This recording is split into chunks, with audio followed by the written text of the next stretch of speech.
And we are today at the Texas Military Forces Museum in Austin, Texas. The actual museum is free of cost. Here we have the one that for some people say won the World War II. This is our Jeep. I love this Jeep. I love the nose. Do you know that this lights actually, you can pop the hood and you can reverse it and work in the engine at night. 42, 45. Beautiful Jeeps.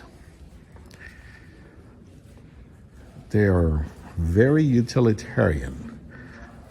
They have a very rough ride. They do great off-road, although they got a stiff suspension. Not much on the safety department. Not much in the comfort either. You know, these seats are hard as rocks. And that steering wheel over there, in case of an accident, that is going to impale you like a shish kebab. But it was a great little thing.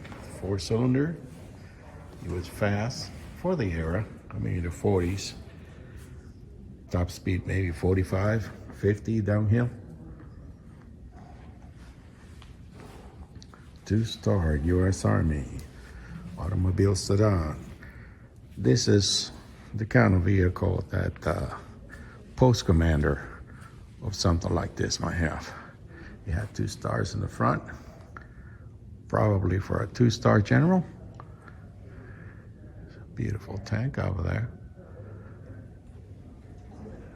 The main building got some natural light coming from above, but is, you know, it's kind of dim. You don't want a whole lot of light, and this artifacts have been, you know, been created 70, 80, 90 years ago.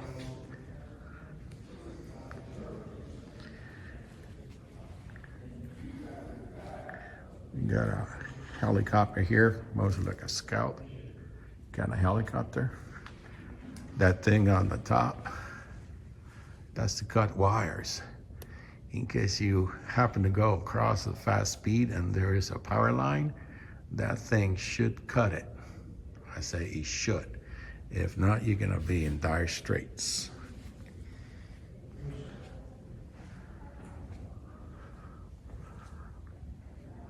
Little plane, looks like a Piper Cup.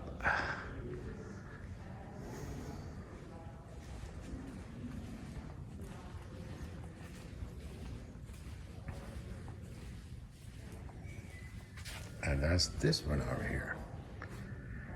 Pretty small. Bomb practice. These were what they call dawn bombs. You just drop them and they fall when they fall.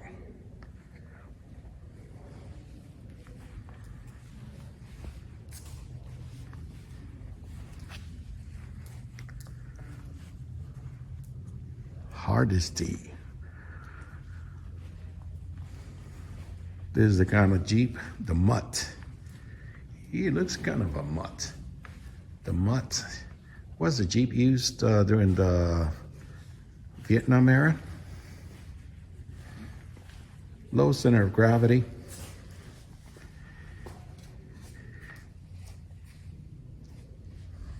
About the little more capacity and speed that the previous ones in World War II. A little wider. This is the kind of Jeep I used when I was in the 80s. 1970 till the 2000. Maximum speed 65 miles per hour. 71 horsepower. Wow, that's a lot. What we have here, recoilless 80 millimeter maybe. Yeah, that's what it looks like. And you set it up on a mule. So the way it works, this is the mule. So you sit over there, that's your feet. You steer it kind of sideways, and then you position this thing. Chances are you carry a couple guys with you, And then you shoot this thing and you scoot, and you shoot and you scoot. This thing got a top speed maybe 20 miles per hour. I don't think even, it's like a giant go-kart. So, you know, this was used in Vietnam a lot of times for urban fights. This 2.5 ton truck over there.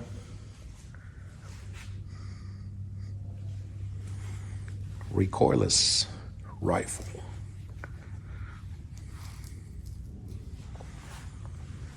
It's a pretty baggy canvas. Yeah, I think this is a 3/4 ton truck. M37, 50 till 1980. Back home we used to call it the sapa. This is the frog. Another oldie. This is like the second generation of the Jeep. You see the lights are coming out. The first one were sunken in. It's 50 till 57. A little bigger engine, a little more power, 72 horsepower. And this is the jet. What kind of jet is this? Yeah, we'll have it somewhere. It looks like a MiG actually. Republic F-87 Thunderjet, 49 till 59. So this was one of the first ones that the U.S. military had.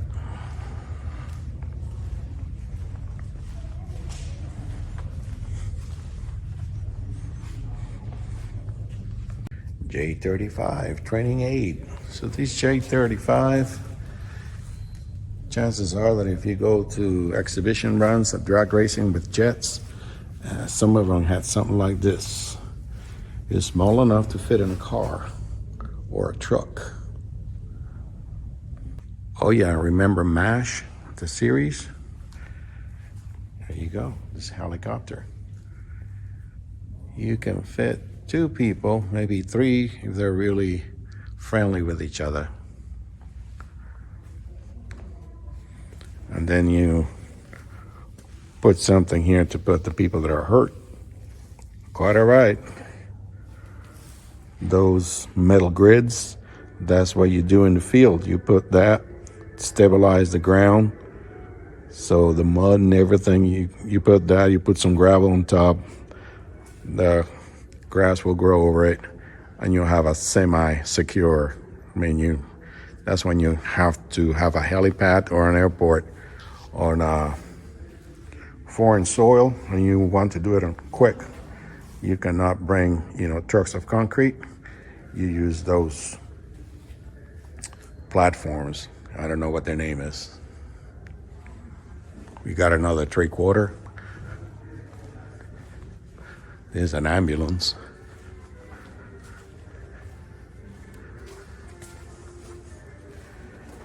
M43B. This is old, very old. Howitzer, 10.5 centimeters. Oh, these are the other guys. German howitzer. We still use howitzer in the U.S. Army right now.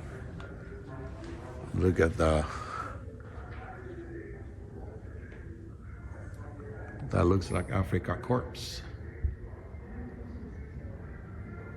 North Africa campaign. So this kind of crisscross things are what the Germans used to put on the Normandy beaches, all kind of beaches made out of steel.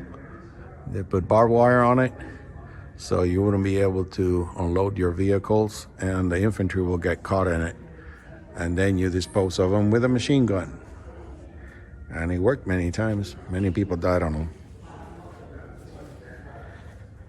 Hedgehog anti-tank obstacle. And this puppy here, you have to move the whole damn tank in order to aim with this gun.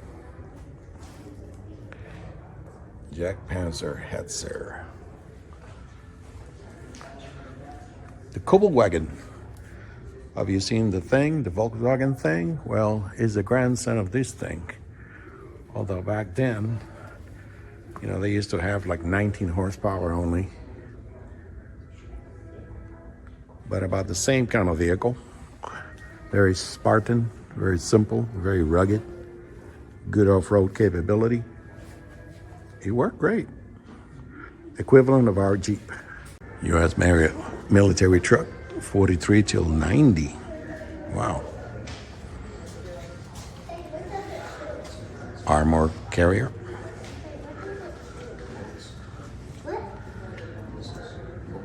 Sherman tank. The Sherman tank has the rubber shoes so it can be driven over normal civilian roads.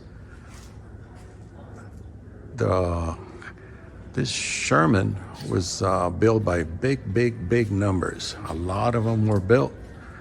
And the idea was that it was narrow enough to drive through the small cities of Europe during the war.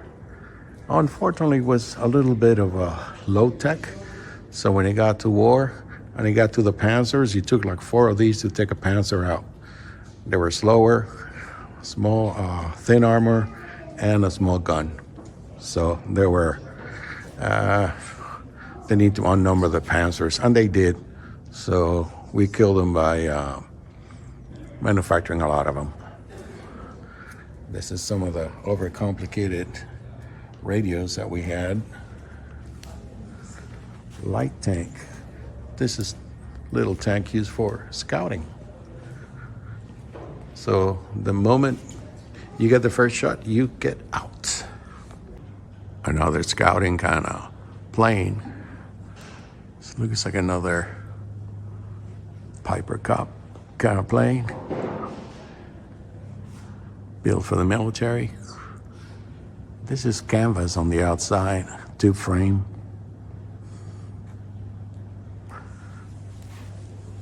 Lost Battalion, first to fight.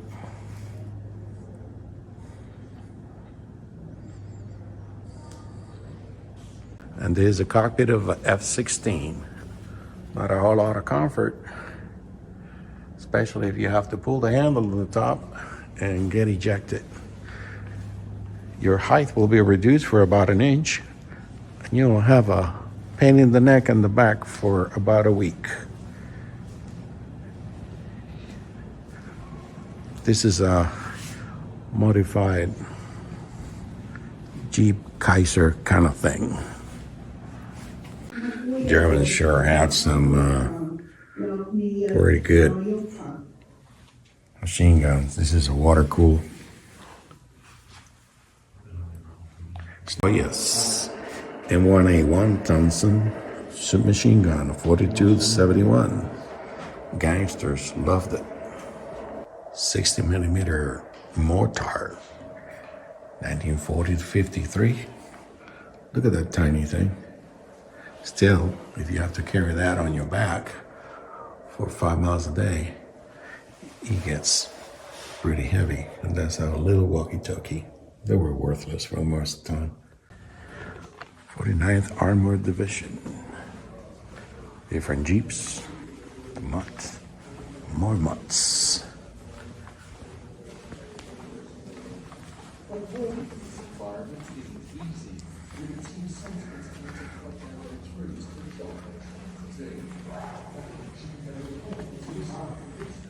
AAA, Ontario Artillery.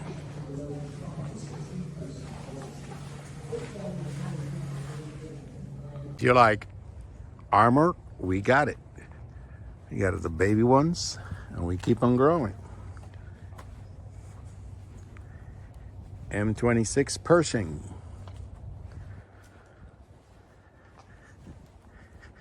M48 Patton from General Patton. M60 Patton. So you can see they keep on going bigger. M60 A1 Patton. A lot more tonnage. Another M60, a Hummer, And this is what my father drove back in Korea. Armour vehicles. These things were supposed to float. The problem is when they float, most of it was underwater. So any little wake, any little anything, you get some kind of water on top, it gets in it and you're going down in a hurry. So they were very dangerous. Yes, they can float, but it got to be very, very serene kind of lake.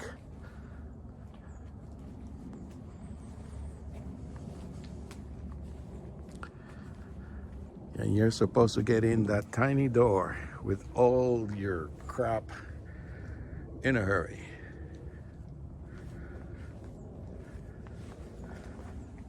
Tiny tanks. We got a crane tank. And we got our big AMC General 5-ton. Carrying some kind of fluid. Probably diesel. Cuck V. This is like a GM Blazer. They had a terrible, terrible diesel engine. It was awful. I drove those ones, and they were not too bad, but the engine didn't last long. Had a lot of trouble. We were in the reserve, so we didn't use them much.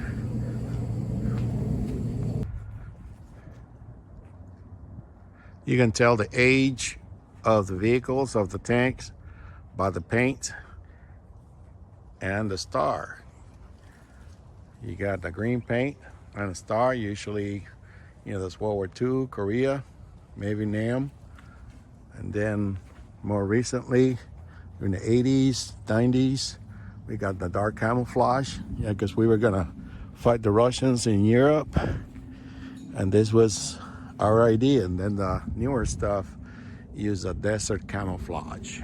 Propel guns. So we're actually, the main thing here is the gun, and then you put some tracks on it, but it's not cataloged as a tank. It's not a battle tank. You pretty much go into the field, get established in a place, and shoot from there. It's not like a tank that is running and shooting and doing all kind of things. This is a more stationary.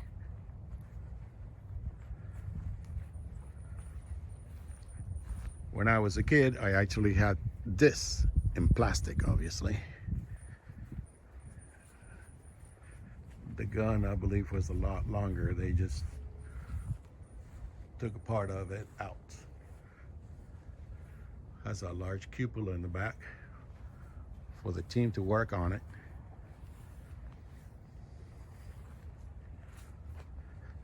Artillery is one of the rougher MOSs or specialties within the military.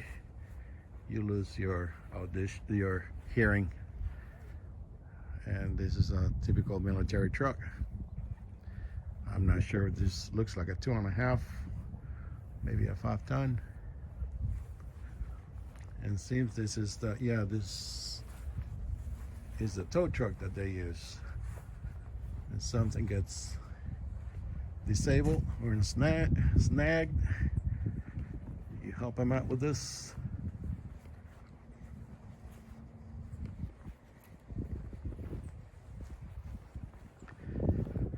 A lot of machinery we as human built to kill each other, which is pretty stupid, but it is what it is. Necessary evil. If you don't have the tools of war, guess what? You're gonna become a victim pretty quick. So you like it or not, you got to be prepared.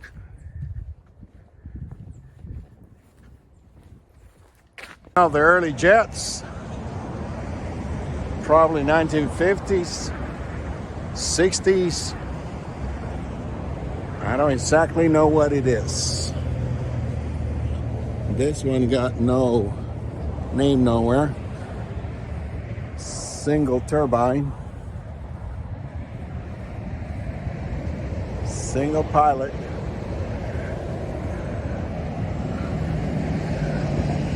F4 Phantom.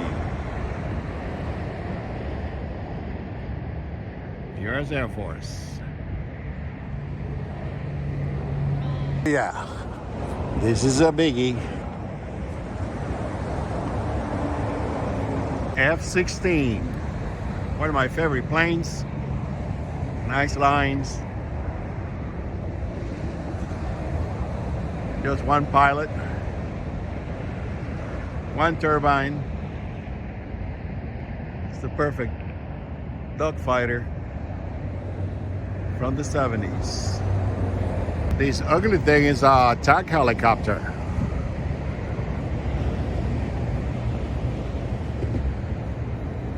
You got two people there, the pilot and the gunner. You got multiple weapons. These puppies scoot about 200 miles per hour. Looks like a Cobra used in Vietnam.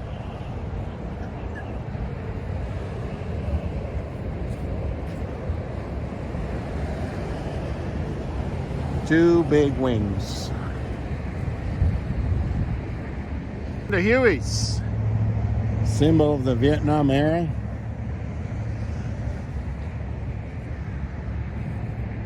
UH-1M. Check the serial number. If you were there, let me know if you handled this one. Rocket pods,